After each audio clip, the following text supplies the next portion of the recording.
गुरुदेव बृहस्पति हुए वक्री 4 सितंबर 2023 से 9 ग्रहों में सर्वाधिक शुभ ग्रह, संपूर्ण सुखों की प्राप्ति कराने वाले, संपूर्ण शुभ प्रभाव देने वाले, शिक्षा ज्ञान के कारक, संतान देने वाले, विवाह कराने वाले, कार्यक्षेत्र का निर्धारण करके धन का आगमन कराने वाले, धन की वृद्धि कराने वाले सर्वाधिक शुभ ग्रह गुरुदेव बृहस्पति वक्री हो रहे हैं। जय श्री गणेश, नमस्कार। मैं आचार्य संजय द्विवेदी। मेरे समस्त प्रबुद्ध दर्शकों का मेरे चैनल पर हार्दिक स्वागत है। गुरुदेव बृहस्पति 4 सितंबर से वक्री अवस्था में आएंगे। इनका जो वक्री काल है वो 118 दिन का होने वाला है, जहाँ पर ये 31 दिसंबर तक वक्री अवस्था में रहेंगे। वर्तमान समय में गुरुदेव बृहस्पति मेष राशि में गोचर कर रहे हैं, जो कि उनके मित्र मंगल की राशि है। ये अत्यंत शुभ प्रभाव देने वाला है। अब जब ये वक्री अवस्था में आएंगे तो किस प्रकार का परिणाम देने वाले हैं? सर्वप्रथम तो ये जान लें कि वक्री अवस्था क्या होती है। जब भी कोई ग्रह वक्री अवस्था में आता है तो ये आभास होता है कि ग्रह अपनी विपरीत दिशा में मूवमेंट करना प्रारंभ कर रहा है, अर्थात एक घर पीछे की ओर इनका भ्रमण आरंभ हो रहा है। क्योंकि यहाँ पर ग्रह अपनी गति को मंद कर लेता है। जब ग्रह की गति मंद हो जाती है तो अन्य ग्रहों की अपेक्षा इनकी गति कम होने से ऐसा आभास होने लगता है कि ग्रह का भ्रमण एक घर पीछे के राशि में होने वाला है। इसी अवस्था को वक्री अवस्था कहते हैं। जब ग्रह की गति मंद हो जाती है तो उसका निश्चित रूप से बल बढ़ जाता है, प्रभाव बढ़ जाता है, उसके सामर्थ्य में वृद्धि हो जाती है। तथा इसी प्रकार से ऐसा भी माना जाता है कि ग्रह जिस राशि में गोचर कर रहा है उससे एक घर पीछे का प्रभाव भी देने लगता है।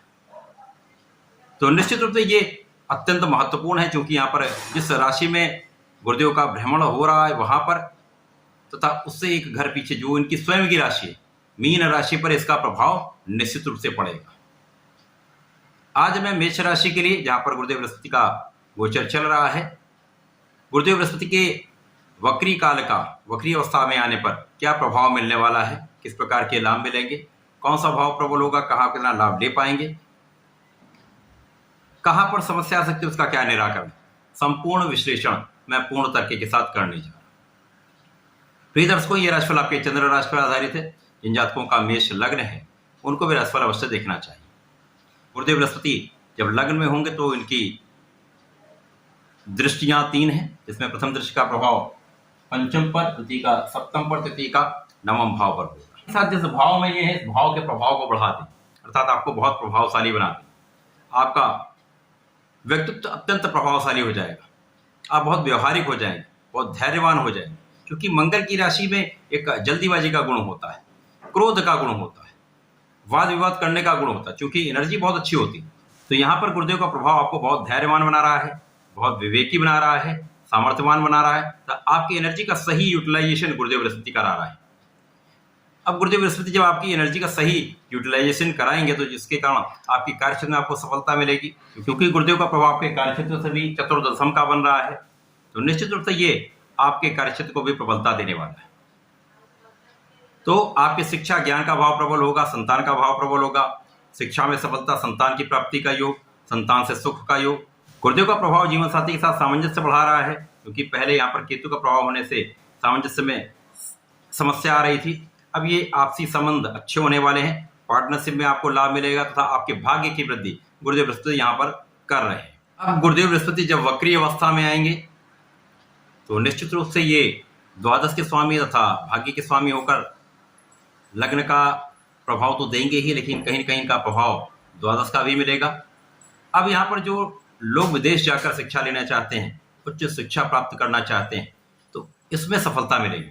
परंतु यहाँ पर यदि हम स्त्रियों का अवलोकन करें तो षष्ठम भाव में यहाँ पर कन्या राशि, यहाँ पर मंगल का गोचर जो लग्नेश है प्रारंभ हो चुका है। बाहर से अच्छा धन अर्जित करा सकता है, विदेश यात्राएं करा सकता है, परंतु यहाँ पर वाद विवाद बढ़ने की संभावना होगी, कुछ रोगों की संभावना होगी, कुछ पीठ पीछे शत्रु अवश्य बनेंगे। यहाँ पर सबसे महत्वपूर्ण यह है आप अपने व्यय से बचें, अपव्यय से बचेंगे तो बहुत लाभ मिलेगा। साथ ही साथ आपको यहाँ पर किसी भी प्रकार के ऋण लेने से बचना होगा। यदि आप ऋण नहीं लेते हैं तो ये समय आपको अच्छा लाभ दिला सकता है। किसी अकारण कोई व्यय ना करें, कुछ रोग में व्यय हो सकता है। अब यहां पर आपके अध्यात्म में वृद्धि का योग बनता है, आपके विशेष ज्ञान में वृद्धि का योग बनता है। तो शिक्षा ज्ञान का भाव प्रबल होगा, उसमें आपको सफलता भी मिलेगी, परंतु कहीं ना कहीं यहां पर भाग्य का उतना साथ आपको नहीं प्राप्त हो पाएगा जितना प्राप्त हो रहा था।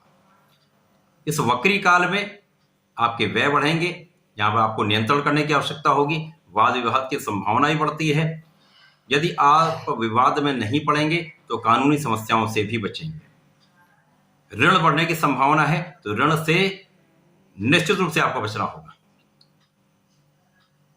अब यहां पर कार्यक्षेत्र जो है, कार्यक्षेत्र के साथ कहीं ना कहीं एक उतार चढ़ाव की स्थिति आ सकती है, व्यापार में धन फंसने की स्थिति आ सकती है। तो गुरुदेव का वक्री काल जो 118 दिन का रहने वाला है, मेष राशि के जातकों के लिए स्वास्थ्य के परिप्रेक्ष्य में ठीक है। आपको प्रभावशाली गुरुदेव बृहस्पति बना रहे हैं, आपके प्रभुत्व में वृद्धि होगी, आपके प्रभाव में वृद्धि होगी, आप बहुत धैर्यवान होंगे। परंतु कहीं ना कहीं कुछ समस्याएं आ सकती हैं, उन समस्याओं से आपको जूझना पड़ सकता है। आपको अपने व्यय पर नियंत्रण रखना होगा, अपने क्रोध पर नियंत्रण रखना होगा। साथ ही साथ कार्यक्षेत्र में जो कुछ उतार चढ़ाव की स्थिति आ सकती है, उनसे उस समय आपको बहुत धैर्य रखना होगा। गुरुदेव का वक्री काल मेष राशि के जातकों के लिए एक एवरेज, एक साधारण लाभ देने वाला है। बहुत विशाल लाभ की यहां प्राप्ति का योग नहीं दिख रहा है। यहां पर आपको बहुत सामंजस्य बना के चलना होगा, ध्यान रखना होगा। यदि अपने कार्यक्षेत्र पर आप ध्यान देंगे, निष्ठा के साथ कार्य करेंगे तो सफलता तो अवश्य मिलेगी। लाभ की प्राप्ति कम अधिक हो सकती है, परंतु आपके कार्यक्षेत्र में आपको सफलता अवश्य मिलेगी। तो इस समय में आपको बहुत धैर्य रखना होगा। मेष राशि के जातकों को नियमित रूप से भगवान संकट मोचन की शरण में रहना चाहिए। प्रत्येक दिन हनुमान चालीसा करनी चाहिए। हनुमान अष्टक का पाठ यदि नित्य करते तो निश्चित रूप से आपके समस्त संकट दूर होंगे, आपको लाभ में वृद्धि हो जाएगी, समस्याओं का अंत होगा। तो ऐसा करके इसका लाभ लें। धन्यवाद, नमस्कार।